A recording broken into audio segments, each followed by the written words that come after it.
The night was unnervingly quiet, the kind of silence that doesn't feel natural. We were only about halfway through our shift when the call came in. A hospital on the other side of town needed us to transport an elderly woman. They didn't give us much detail, just that she needed to be brought in to identify a body.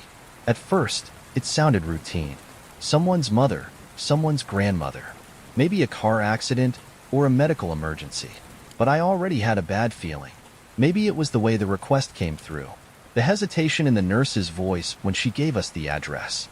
Or maybe it was the unease in my partner's face as he turned the wheel, guiding the ambulance through the empty streets. Something was off. We arrived at the nursing home a few minutes later. It was an older building, the kind that had seen too much suffering, the kind that absorbed it into the walls. The night staff was expecting us. "She's in room 214, the nurse said quietly. She didn't look us in the eye. My partner and I walked down the dimly lit hallway, the smell of antiseptic thick in the air. Most of the residents were asleep, their doors shut, the only sound the distant hum of machines. And then we reached room 214. The door was slightly ajar. I knocked lightly before stepping inside. The woman was already awake. She was sitting up in bed, her frail hands folded neatly in her lap. She was small, her skin paper-thin, her face lined with age.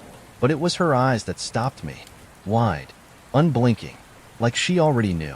I cleared my throat. "Ma'am, we're here to take you to the hospital." She nodded once.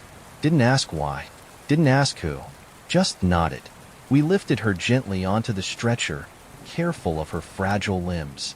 She barely weighed anything at all. As we wheeled her down the hallway, I felt my stomach tighten. She hadn't spoken a word, not until we were outside, loading her into the ambulance. Then, in a soft, trembling voice, "Is he gone?" I hesitated. I wasn't supposed to say anything. We weren't supposed to tell her. But the look in her eyes, I couldn't lie to her. "I don't know," I said truthfully. She let out a slow, shaky breath, and we drove. The streets were empty, the ambulance cutting through the darkness, the sirens off. My partner drove, while I sat in the back with her. She didn't cry, didn't ask questions. She just sat there, staring at nothing, like she already knew. And I think she did. I think she had known from the moment we walked into that room. It was only a 20-minute drive, but it felt like forever. I watched her fingers grip the sides of the stretcher, her knuckles pale. I watched her chest rise and fall, her breaths shallow. I wanted to say something, but what could I say? We arrived at the hospital, and they were waiting for us. A doctor, a social worker, a nurse with sad eyes. As we wheeled her inside, I heard one of them murmur, "She doesn't know yet." Like it mattered. Like she hadn't already felt it. We brought her to the family room. I had been in this room before. Soft chairs, a box of tissues on every table, dim lighting, designed to make the grief a little easier. It never did. The doctor knelt beside her, his voice low, careful. "Mrs. Thompson," he said gently, "I'm so sorry, but your son, he didn't make it." And then, she screamed, a sound so raw, so utterly broken, that it felt like the whole hospital went silent. I had never heard anything like it before. Not in all my years on the job. Not from people in car wrecks. Not from families in burning buildings. Not even from the dying themselves. It was worse, because it was a mother's scream. The kind that only happens when something unnatural has occurred. When the order of life has been disrupted. When the child dies before the parent. She gripped her chest, rocking forward, her cries turning into sobs so violent I thought she might pass out. The doctor tried to comfort her. The nurse held her hand. But nothing could stop it. Nothing could fix it. Because the moment they said the words, she had stopped being a person. She had become something else. Something hollow. Something shattered. My partner and I left after that. We sat in the ambulance for a long time, neither of us speaking. There was nothing to say. Nothing that would erase that sound. And even now, years later, I still hear it. Some nights, when the world is too quiet, when I close my eyes, when I remember what I do for a living, I still hear that scream, and I don't think it will ever go away. The first call came in at 10:37 p.m. Static, thick and heavy, like a radio caught between stations. And then, through the crackling hiss, a voice, thin, trembling. Hello? It was barely audible, fragile like old paper crumbling in a fist. I'm so cold. Please help me. Then the line went dead. At first, I thought it was a bad connection. Calls like this weren't uncommon, elderly folks misdialing, kids playing with their parents' phones. But there was something about the way she spoke, the way her words cracked like brittle bones, that made my fingers hover over the keyboard longer than usual. The number was unlisted, no name attached. A cell phone, which meant I had no exact address. Just a tower ping. I let it go. At 11:02 p.m., the phone rang again. Hello? It was the same voice, static cloaked and wavering. Ma'am, this is 911.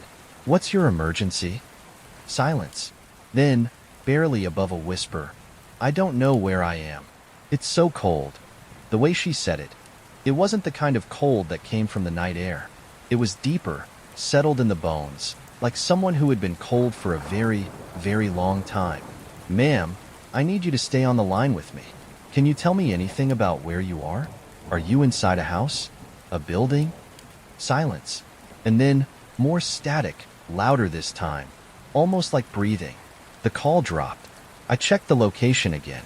The signal had bounced off a cell tower near the edge of town, out past the industrial park where the old roads faded into farmland and woods. Nothing out there but empty fields, a few scattered farmhouses, and Greenwood Cemetery. A cold weight settled in my stomach. I radioed the nearest deputy and gave him the coordinates. Possible welfare check. Could be an elderly person in distress. Copy that, came the reply. On my way. I tried calling the number back. It rang once, twice, then cut off. At 11:45 p.m., the phone rang again. The voice was weaker now, strained. I don't know where I am. It's so cold. A hollow, rattling breath. Please help me. Then silence. I could hear my own heartbeat in my ears. The radio crackled. Dispatch, this is Unit 12. I'm on scene at the coordinates. There's nothing here. Nothing.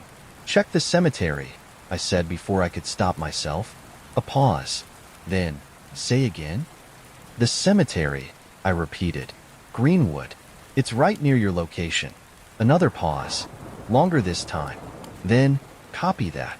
Heading over now. I listened as his engine rumbled through the radio, the crunch of gravel under his tires.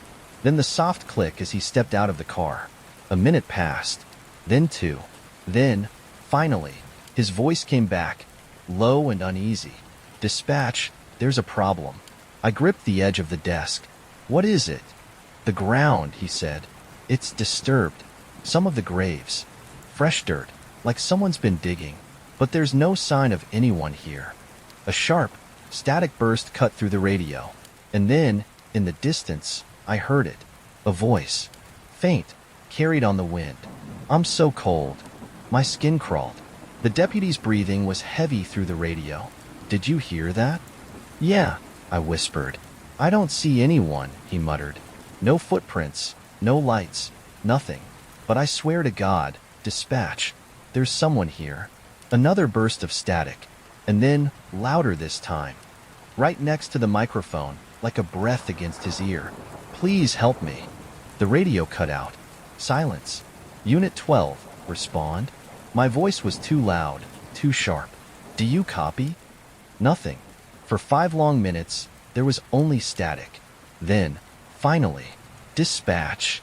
His voice was hoarse, shaken. I'm here, I said quickly. What happened?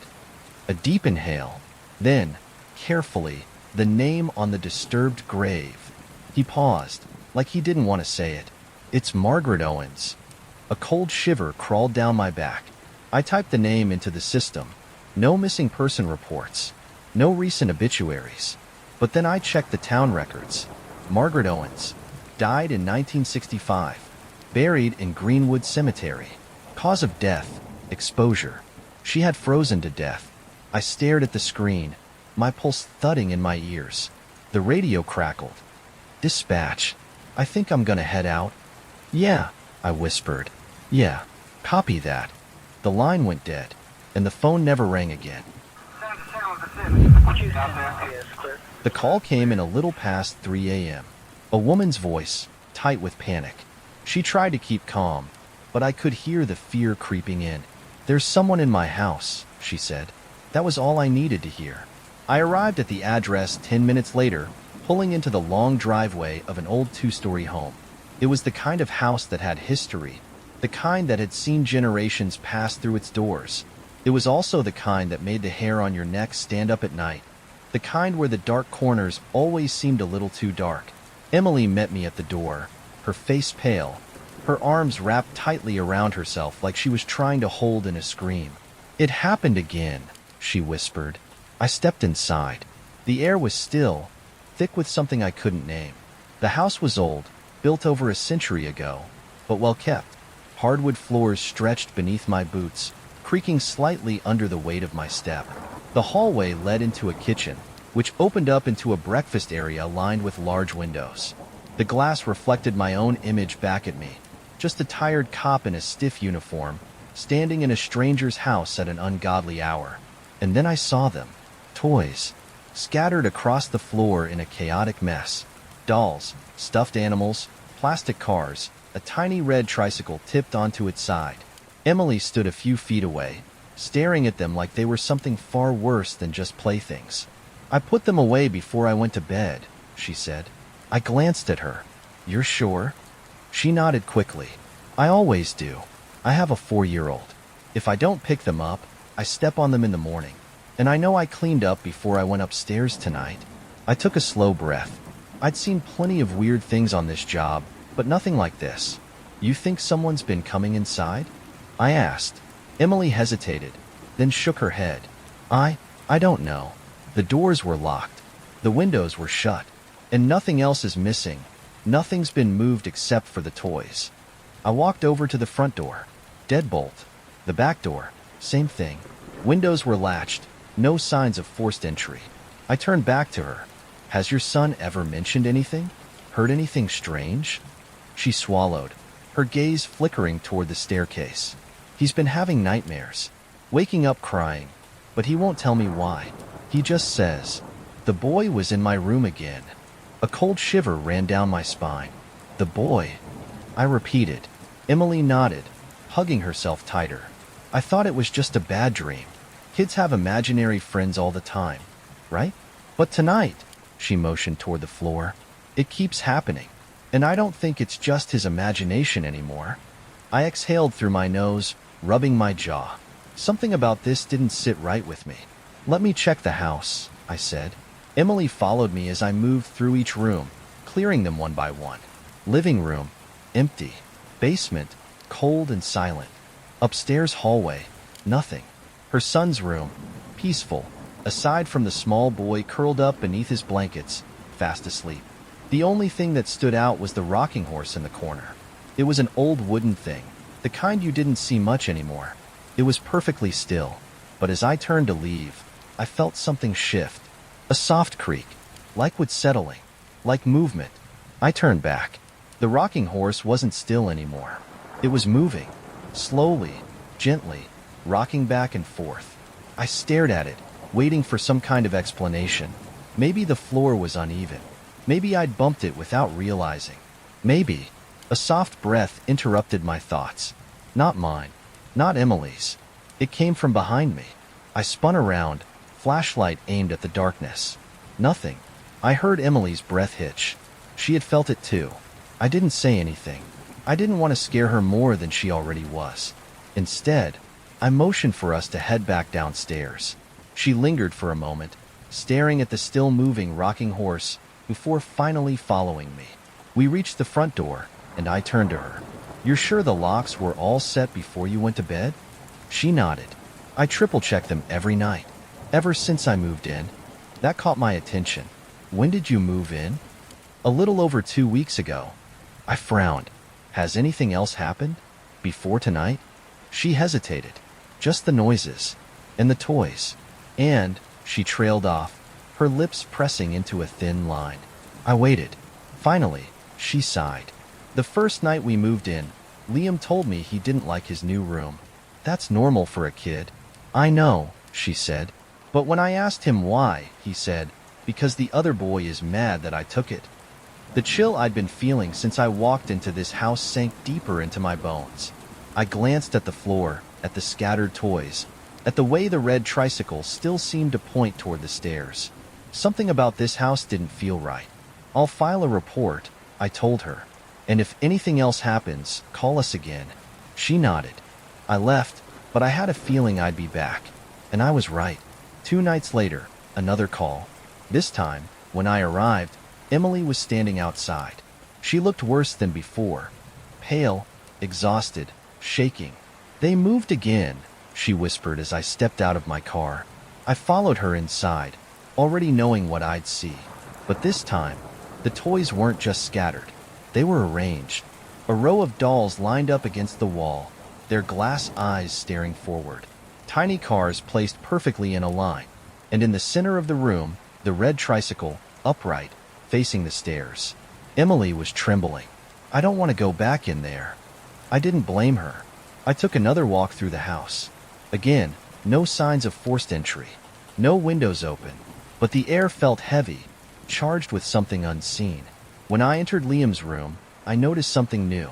The rocking horse was facing the bed now, and Liam, still fast asleep, had pulled the covers all the way over his head, as if hiding from something. I stood there for a long time, listening, waiting. Then I heard it. A whisper, soft, barely there, carried on the cold night air. It wasn't a word, just a breath, a presence. I turned and left the room. Emily packed her bags the next morning. She took Liam and went to stay with her mother.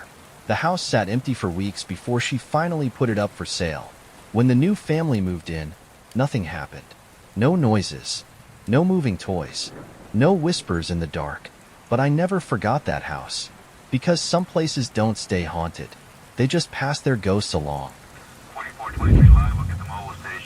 The call came in at 1:12 a.m. A frantic old man, his voice shaking. "She's gone," he kept saying. I woke up and she's gone. I could hear the panic in his breath, the way he choked on his words. My wife. She was right next to me. I woke up to go to the bathroom, and she wasn't there. She can barely walk, officer. She wouldn't just leave. I didn't waste time. When an old man calls in the middle of the night, crying that his sick wife has disappeared, you move fast. "What's your address, sir?" He gave it to me. A farmhouse, 30 acres of land, mostly wooded, middle of nowhere. I told him to stay inside, lock the doors, and wait. Then I hit the lights and tore down the highway. When I pulled up, the old man, Henry, was standing on the porch in his bathrobe, slippers half soaked in the frost. His hands were trembling. His face was pale, his wild eyes darting toward the woods that loomed behind his house. "She's not here," he said as I climbed out of my car. "She's not anywhere." "All right, slow down," I said. "Tell me everything." Henry took a shuddering breath. "We went to bed around 10. She was tired. She's always tired now. Ever since," he swallowed. "Ever since she got sick." His eyes glossed over. "She has cancer, officer. Stage 4. She barely has the strength to stand. She wouldn't just leave." His voice cracked. "Did you hear anything?" I asked. "A door opening? A car?" He shook his head violently. "Nothing. I just woke up and she was gone." I looked past him toward the woods. The trees stood still in the freezing night air, the full moon casting long, black shadows across the ground. I had a bad feeling about this. "I'll check around," I said. "Stay inside. If you see anything, hear anything, call out." Henry nodded and rubbed his arms, looking helplessly at the trees. I grabbed my flashlight and started toward the woods. The night was quiet, too quiet. No wind, no rustling branches. The usual sounds of the country, the distant hoot of an owl, the chirp of insects, were absent. It was a silence that made you feel watched. I swept my flashlight across the ground, looking for footprints. But the frost was undisturbed. No tracks. No sign of movement at all. That didn't make sense. A sick old woman with barely enough strength to stand couldn't just disappear into thin air. Then I saw her, a figure at the very edge of the woods, standing just beyond the first row of trees.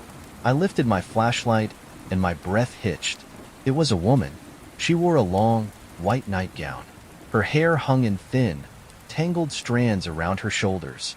Her face was angled downward, half hidden in the shadows, but I could tell she was looking at me. She wasn't moving, just standing there, watching. "Ma'am," I called out, keeping my voice calm. She didn't react. "Ma'am, my name is Officer Daniels. Your husband is very worried about you. Are you all right?" She took a step forward. I took a step back. Her face was still cast in shadow, but something about the way she moved made my stomach tighten. It was slow, deliberate, like a marionette being pulled by invisible strings. Then I noticed something else. She was barefoot, but the ground was frozen solid. I shined my flashlight toward her feet. No footprints. I felt my pulse in my throat. "Ma'am, I need you to come with me." She didn't move. Then, in a breathy whisper, she said something. I couldn't hear it. A cold wind rushed through the trees, shaking the dead branches. "What did you say?"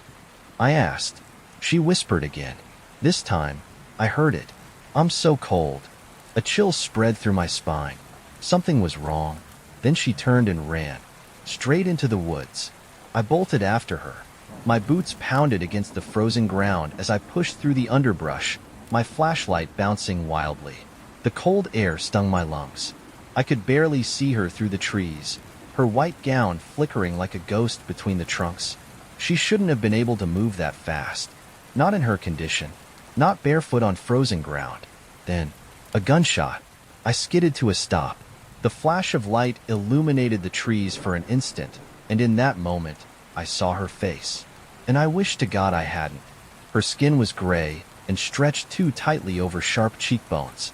Her lips were cracked, pulled back over teeth that were too white, too clean.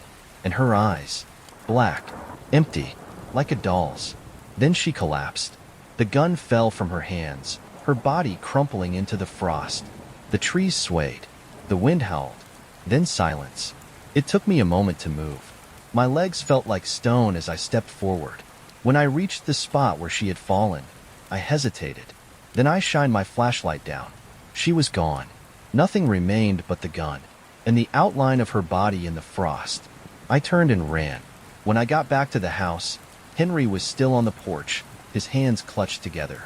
His eyes met mine, and in that moment, I saw it. He already knew. "She didn't want to die in the house," he whispered. His voice was hollow. I couldn't speak. Henry turned his gaze toward the trees, his face unreadable. "I just wish she'd told me goodbye." I left after that. The next day, the coroner called. They found Margaret's body in the woods, curled against the roots of an old oak tree. She had been dead for hours before I arrived. Long before I chased her. Long before she whispered to me, "I'm so cold." The call came in at 4:07 a.m. A car crash, single vehicle, no other drivers involved. A sedan had veered off the road and slammed into a light pole in a rural part of the county. Standard procedure. Probably a drunk driver, maybe someone who had fallen asleep at the wheel. When I arrived on the scene, the car was still there. Hood crumpled, windshield shattered. But there was no driver. No one in the car. No blood on the seats. No sign of injury. Just an empty wreck. I sighed, stepping out of my cruiser, the cold air biting through my uniform. I grabbed my flashlight and scanned the road. Then I saw the house. It was about 150 yards away, across a field, its silhouette dark against the night sky. Only one house in the area, isolated from the rest of town. And then the screaming started. A woman's voice, high-pitched and panicked, cutting through the quiet. I was already running before I even processed it. I sprinted across the grass, the frozen blades crunching under my boots. The woman came into view, a blur of movement in the dark, running full speed toward me. She was barefoot, her nightgown torn, her breath coming in ragged gasps. I lifted my flashlight, and she saw me. Her eyes went wide with relief, and she stumbled toward me. "He's still in there," she sobbed. "He has a knife. The kids." That was all I needed to hear. I grabbed my radio. "Dispatch, I need backup at my location. Possible domestic situation, armed suspect, children involved." The woman clutched my sleeve. Please, you have to help them. Stay here, I told her, then turned back toward the house. The front door was shut. No lights inside. I approached carefully, gun drawn, my heart pounding in my ears. The woman had said he was inside. Her husband, probably. The driver of the crashed car? Maybe. But if he had just been in a wreck, how had he gotten back to the house so fast? And why wasn't he running? I reached the door and pressed my ear against it. Nothing. The house was silent. I tried the knob. Locked. I moved to the side window, peering inside. The living room was dimly lit by the faint glow of a TV screen. Toys were scattered across the floor. A couch sat in the center of the room, empty. Then, slowly, the hallway light clicked off. Someone had turned it off. From inside, I stepped back, my pulse hammering. Then, out of the corner of my eye, I saw movement. Behind the house, a dark figure, hunched, standing just outside the back door. Watching me, I turned, gun raised. Police, put your hands where I can see them. The figure didn't move. The back porch light flickered, casting a pale glow over him. He was shirtless. Tattoos covered his arms, curling up his neck like vines. He wore only a pair of jeans, bare feet planted in the frozen dirt, and in his hand, a knife. It was long, gleaming in the moonlight. His head tilted to the side, like he was studying me. And then, without a sound, he grinned. It was the most unsettling thing I'd ever seen. A slow, eerie smile that didn't reach his eyes. Then, before I could react, he moved. Not toward me, toward himself. He pressed the knife against his forearm and sliced. Deep. I saw the blood well up instantly, but he didn't even flinch. I took a step forward. Put the knife down now. He didn't listen. He just kept cutting. His arms, his chest, his stomach. Long, deep gashes, red streaks against his pale skin. Then he let out a sharp, ragged laugh. It wasn't normal. It wasn't human. It was the sound of something breaking. I was still shouting commands when another cruiser pulled up. My partner, Officer Tate, jumped out, weapon drawn. The man didn't seem to care. He dropped to his knees, blood dripping onto the frozen ground. Then he pressed the blade to his throat. I deserve to die, he whispered. I took a careful step forward. You don't have to do this. His grin faltered. For a second, I saw something else in his eyes, something raw. Tate moved to my side, his voice calm. Let us help you, man. Just put it down. The man wavered. His hands trembled. Then, finally, he let the knife fall. His body swayed, and then he collapsed. Tate and I rushed forward, kicking the knife away. The man was still breathing, but just barely. His skin was paper white, his blood soaking into the dirt. We called for an ambulance. When the paramedics arrived, they told us it took over 250 stitches to close all the wounds. He survived. His wife and kids were unharmed. And 3 months later, I pulled him over for a random traffic stop. At first, he didn't recognize me, but when he did, something in his face crumpled. His hands started shaking. Then, to my utter shock, he stepped forward and hugged me. Not just a quick, polite hug, a grateful hug. His wife and kids were in the car, watching. He stepped back, wiping his eyes. I was in a dark place, he said. That night, I didn't think I'd make it. He swallowed hard. Thank you for not shooting me. I didn't know what to say. I just nodded and watched as he drove away. The call came in just after midnight. A frantic woman on the other end of the line, her voice shaking. He broke in, she gasped. He took her. I could barely make out her words between her panicked sobs. Ma'am, slow down, I said, trying to keep my voice steady. Who took who? She was breathing too fast. My friend. He took her. He said he was going to kill her. That was all I needed to hear. She gave me the address, a small house on the outskirts of town, and I was out the door in minutes, tearing through the empty roads with my sirens wailing. The house was dark when I arrived. A single porch light flickered against the peeling white paint. My headlights swept over the shattered back door. The wood splintered from being forced open. I knew the address well. The woman who lived here, Melissa, had a restraining order against her ex-husband. A real piece of work. I'd arrested him before for domestic violence. But like so many abusers, he always knew how to play the system. He never fought us. He never made a scene when we showed up. He just put on his best yes, sir, no, sir act, went through the motions, did the minimum required time, and always found a way to come back. Until tonight. I parked haphazardly, barely remembering to throw it into park before I was out of the car and sprinting toward the front door. Melissa's friend was waiting on the porch, tears streaking her face. He took her, she gasped. He was waiting outside. She was on the phone with me, and then I just heard her scream. And then nothing. I called you right away. Did you see where he went? She shook her head, her body trembling. He just disappeared. I looked past her, into the dimly lit house. The living room was a mess. A chair was overturned. A lamp shattered on the floor. One of those cordless landline phones lay in two pieces near the couch. It was bad, but there was no blood, which meant she was still alive. For now, I turned back to the friend. What does he drive? She wiped her nose, trying to calm herself. A blue Honda, older model. I felt a bolt of adrenaline surge through me. I knew that car. The guy was too predictable, too arrogant to have gotten rid of it.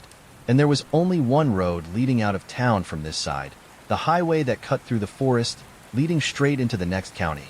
If I was fast, I could still catch him. I turned on my heel and sprinted back to my cruiser. I floored it, my tires screeching against the pavement as I took off toward the highway. I radioed dispatch, putting out the alert. Suspect in a blue Honda, headed westbound on Highway 7. Abducted victim in the vehicle. I'm in pursuit. I pushed the car past 100, my hands gripping the wheel so hard my knuckles ached. Then, up ahead, a pair of taillights. Blue Honda. I caught up within seconds, my sirens blaring. The car didn't speed up. That was the first sign something was off. If he had just kidnapped her, why wasn't he trying to run? Why wasn't he even trying to get away? I flipped on my loudspeaker. Pull over now. To my shock, the car complied. It drifted to the shoulder, slowing to a stop. I threw my car into park, jumping out with my hand on my gun. I wasn't taking any chances. The driver's door opened, and then he stepped out, smiling. The bastard actually smiled. I leveled my gun at him, hands where I can see them. He raised them, still grinning. Something about the way he moved made my skin crawl. I didn't do anything, he said smoothly.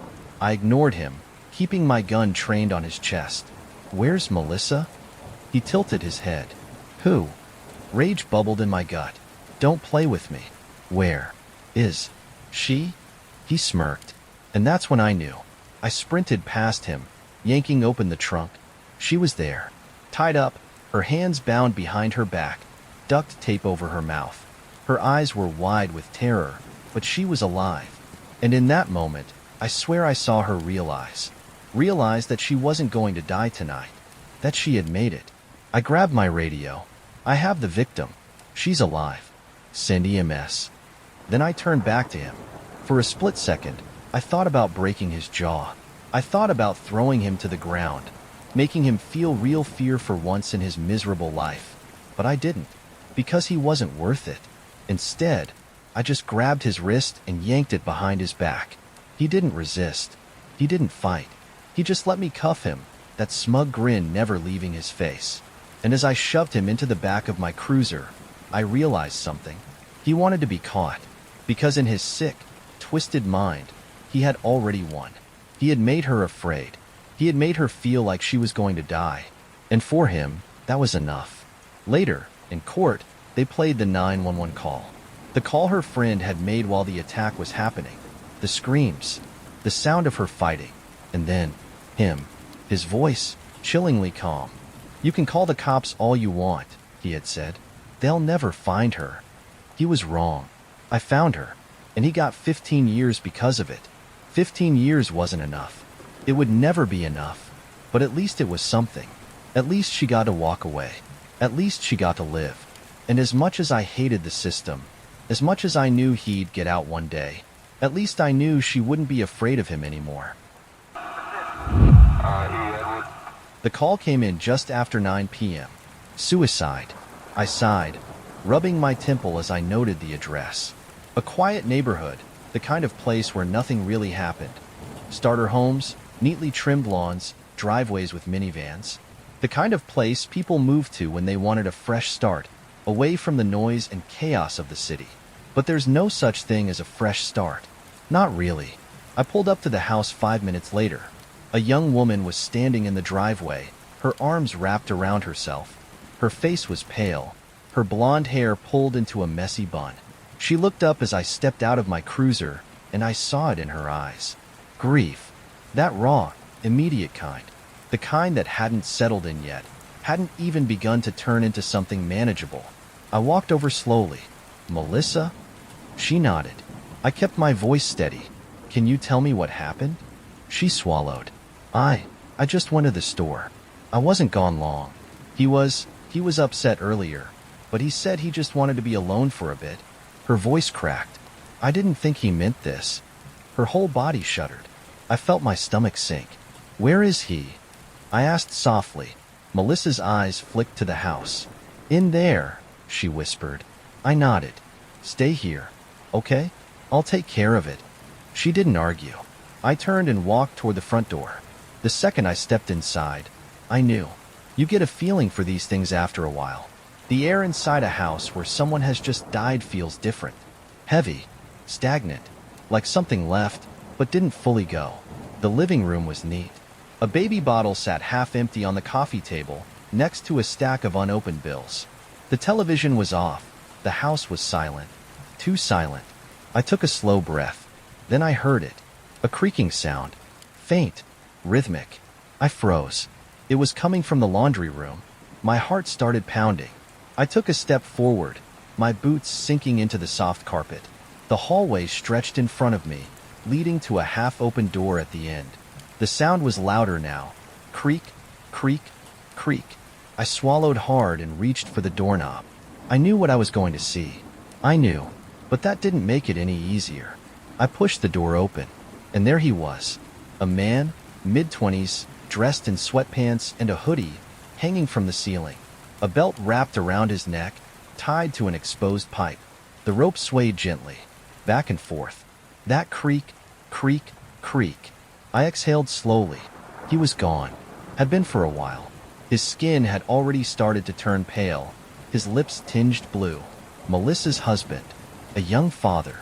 Just a few hours ago, he was alive, talking, breathing, and now just this. The air in the room felt thick, suffocating.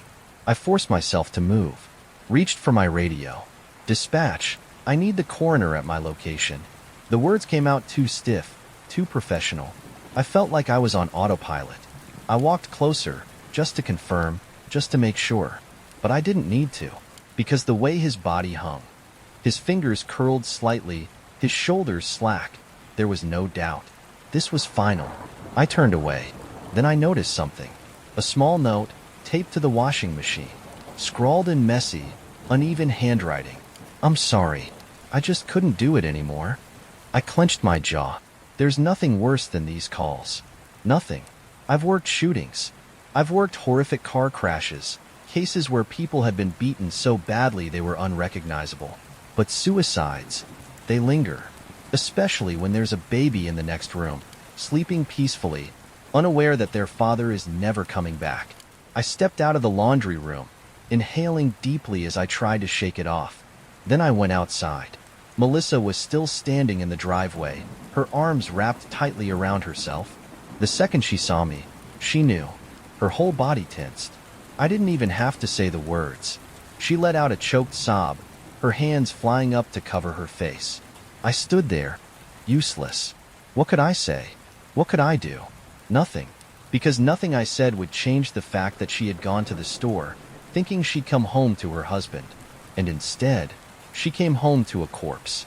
She sank to her knees, sobbing. I wanted to tell her it wasn't her fault, that he had made his choice, that nothing she did could have changed it, but I didn't, because I knew that wouldn't help. She would carry this for the rest of her life, and I knew, deep down, that I would too. Even now, years later, I can still hear that sound. The soft, rhythmic creak of the rope, back and forth, like it never really stopped. The stench hit him before he even knocked on the door. Officer Miller took a step back, covering his nose with his sleeve. He had smelled death before.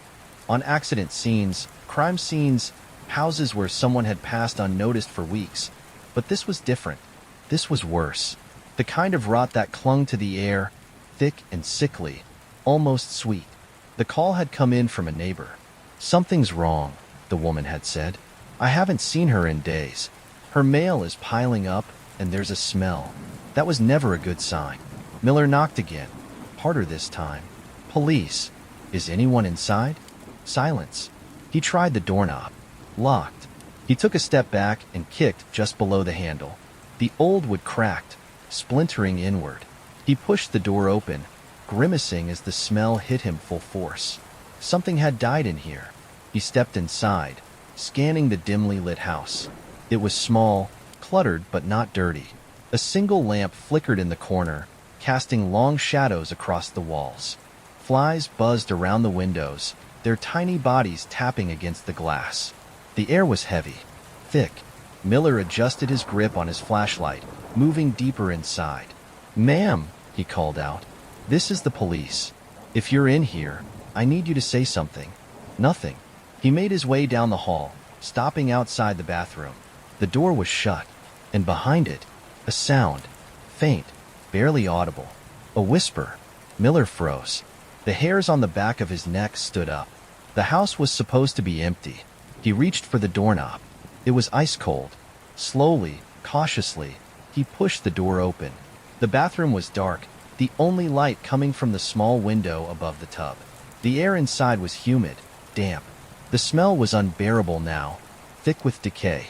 And then he saw her, an elderly woman, sitting in the bathtub. Her head was tilted forward, her chin resting against her chest.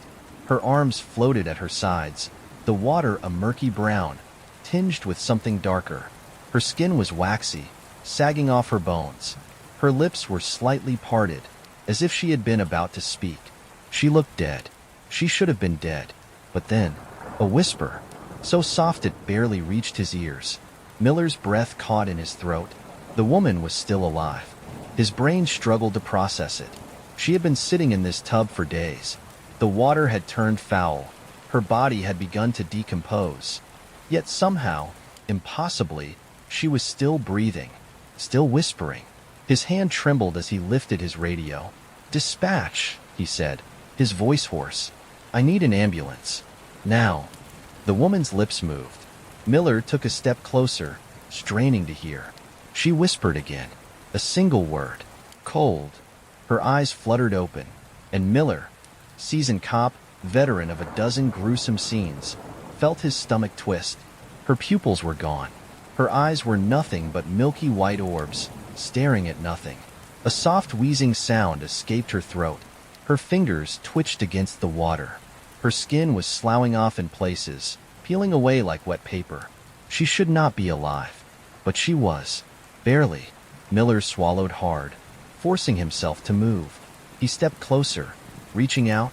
"Ma'am," he said carefully, "can you hear me?" Her head twitched slightly. Then, with what little strength she had left, she lifted her arm. Her fingers brushed against his sleeve. Her skin peeled as she did it, leaving a faint smear of something dark against his uniform. Miller clenched his jaw, suppressing the urge to recoil. The woman's lips trembled. She exhaled a shaky breath. Then, her voice barely above a whisper, "Help me." Something inside him cracked. She wasn't a horror story. She wasn't a ghost, or a monster, or some urban legend. She was a person. A woman who had been trapped here, alone, dying slowly in her own bathtub, waiting for someone to find her. And somehow, against all odds, she had held on. Miller grabbed his radio again. "Where's that goddamn ambulance?" Static. Then, ETA 3 minutes. He turned back to the woman, his heart pounding. "Stay with me," he said, trying to keep his voice steady. "Just hold on. We're gonna get you out of here." Her breath rattled in her throat, but she nodded. Barely. He crouched beside the tub, careful not to touch the water. He could see the raw patches on her skin, the places where infection had already set in. He knew she wouldn't last much longer without medical attention. Then, a creak. Not from the tub. From the hallway. Miller's head snapped up. The house was supposed to be empty. He reached for his gun, his body tensing. Hello? Silence. The air was thick, unmoving. He glanced back at the woman. Her breathing was shallow now, her eyelids fluttering. Whatever had made that noise. He couldn't deal with it now. The paramedics arrived a few minutes later, their faces immediately twisting at the smell. One of them gagged, barely holding it back as they moved toward the tub. "Oh my God!" One of them whispered. "She's still alive?" "Somehow," Miller said. They worked quickly, lifting her out of the water, wrapping her in clean sheets. The woman let out a weak moan as they carried her out. Miller followed them outside, watching as they loaded her into the ambulance. He caught one last glimpse of her face before the doors shut. Her eyes, those horrible white eyes, rolled toward him. And for the first time, she smiled. Not a big smile, not a happy one, just a slight curve of her cracked lips, as if to say, "You found me." Then the doors closed, and she was gone. Miller stood there for a long time, watching the red and blue lights disappear down the road. He had no idea if she would make it, but at least she had a chance. At least she hadn't died alone in that godforsaken house, sinking into the murky water, waiting for the end to take her. He turned back to the house, staring at the broken door, the flickering porch light. Something still felt wrong. That creak in the hallway, the feeling he had been watched. He shook it off. Just his nerves. Just the stress of the night. He climbed into his cruiser, gripping the wheel tightly, and as he drove away, he made a silent promise to himself. He would never take another bath again. I was 8 years old when I learned that monsters are real. Not the kind from fairy tales, not the ones under the bed or lurking in the closet. The real ones don't have claws or fangs. They don't need them, because they look just like us. It happened on a cold autumn night, sometime after 10 p.m. My mom and I had just gotten home after visiting my grandmother. We lived in a third-floor apartment, nothing fancy, just a small place for the two of us. My parents had divorced a few years earlier, and it had always just been me and her. I was half asleep in the passenger seat when she nudged me. "Come on, honey," she whispered. "Let's get inside." I remember the air was crisp, the kind of chill that made you want to hurry inside where it was warm. We walked up the stairs, my mom carrying a bag of leftovers, fumbling for her keys. Then we saw them. 2 police officers, standing just outside our apartment door. My mom stiffened, clutching my hand. "Is something wrong?" One of the officers, a tall man with tired eyes, nodded. "We got a call from a neighbor. They said they saw someone climb through your window." My mom's grip on my hand tightened. "What?" she whispered. The second officer nodded. "We need you to stay here while we check the apartment." My mom hesitated, then stepped back, pulling me with her. I remember just standing there, holding her hand, watching as the officers drew their guns and stepped inside. It was the longest 5 minutes of my life. I watched their shadows flicker through the apartment as they moved from room to room, their voices low but firm. "Clear. Nothing in here. Check the bedroom." My mom held me close, her heart hammering against my back. I kept my eyes on the door, waiting, my stomach twisting in knots. Finally, after what felt like an eternity, one of the officers stepped back into the hallway. He relaxed, sliding his gun back into its holster. "No one's here," he said. "It looks all clear." My mom let out a shaky breath, her grip loosening on my shoulders. "But the other officer," he hesitated. His hand was still resting on his gun. His eyes flicked toward the living room, just out of sight. Something was wrong. The officer in the hallway turned to his partner. "What is it?" And then, the second officer jolted, reaching for his weapon. "Get out," he barked. My mom grabbed me, yanking me back. And suddenly, chaos. Shouting. A crash. The sound of something heavy falling. The officers were yelling orders, their voices overlapping. "Stay down. Hands where I can see them." I didn't understand what was happening.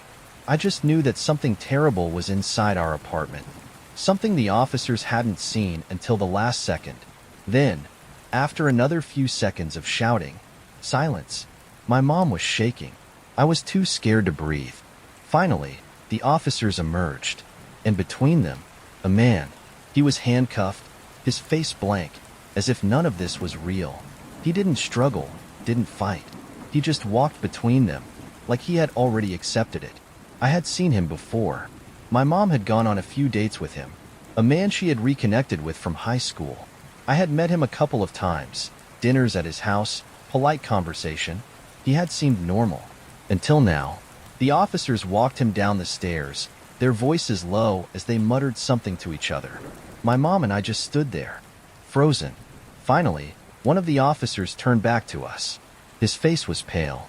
When we cleared the apartment, he said slowly, "We didn't see him at first." He swallowed. He was hiding behind the room divider. My mom's eyes widened. I turned, staring into the apartment. There it was, one of those old-fashioned, carved wooden room dividers. My mom had bought it at a thrift store, using it to separate the living area from her small desk space. The officer ran a hand through his hair. I only noticed him because, at the last second, I saw the glint of his eye. He was watching us through one of the holes in the wood. A chill ran down my spine. The officer's expression darkened. When we got him in cuffs, we asked him what he was doing here. I saw my mom swallow hard, her hands trembling. The officer hesitated. Then he said, very quietly, all he told us was, "I just wanted to smear a little blood on the walls." My mom covered her mouth. I felt my whole body go cold. The officer cleared his throat, shaking his head. "We'll get him booked. He won't be bothering you again." He turned and followed his partner down the stairs. We just stood there, staring after them, watching as they stuffed the man into the back of the squad car. I remember how still he was, how calm, how he didn't even look at us. My mom called the landlord the next morning. We moved out by the end of the week, and I never, ever forgot, because I knew, in some other version of that night, if the cops hadn't been there, if our neighbor hadn't seen him climb through the window, if we had walked in just a minute later, I wouldn't be telling this story, because I wouldn't be here. My mom had been a cop for years, but there was only one call she ever refused to talk about. She had told me stories before, crazy calls, terrifying situations, moments where she thought she might die. But there was one case, late one October night, that she never quite got over.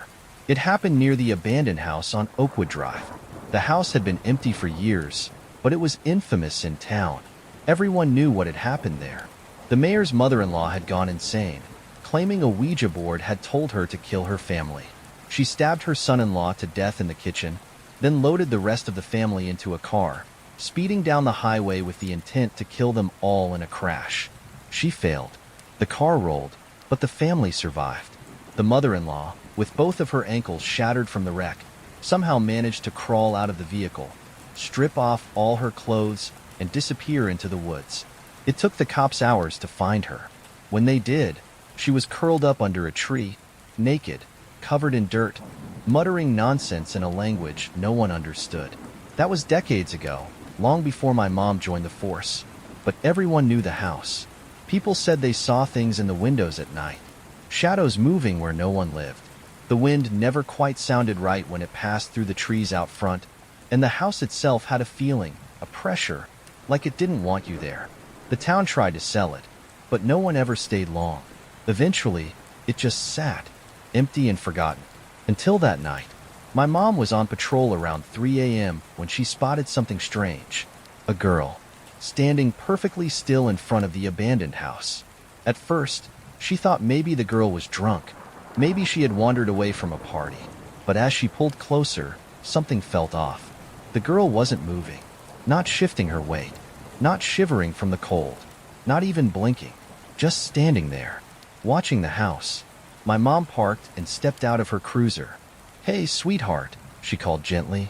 "You okay?" No answer. She took a step forward. The girl looked young, maybe 16 or 17. Long black hair hanging down past her shoulders, her face hidden in the darkness. She was barefoot. My mom felt something cold settle in her gut. "It's late," she said. Do you live around here? Nothing. Just that eerie, motionless stare. The wind picked up, rustling the leaves across the pavement. My mom shivered. Then, very slowly, the girl turned her head. Not toward my mom, toward the house. Like she was listening. My mom instinctively rested a hand on her gun. "Miss," she tried again, her voice a little firmer now. "You can't be out here alone at this hour. Do you need a ride home?" The girl finally moved. Not much, just enough to whisper, "I don't know where I am." Her voice was soft, flat, like she wasn't scared, like she wasn't anything.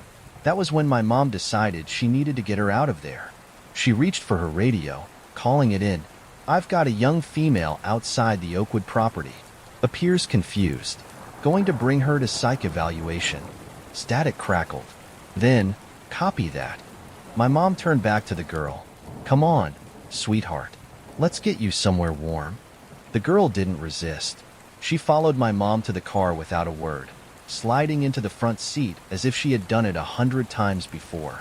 As they pulled away, my mom glanced at her out of the corner of her eye. Her hands were folded neatly in her lap, her expression blank. She didn't ask where they were going, didn't even seem to notice they had left the house behind. They had a 2-hour drive ahead of them to the nearest psychiatric facility. The first 30 minutes passed in silence. Then, out of nowhere, the girl let out a low, guttural growl. My mom felt ice crawl up her spine. She turned her head just slightly. "You okay?" The girl's breathing was heavier now, faster.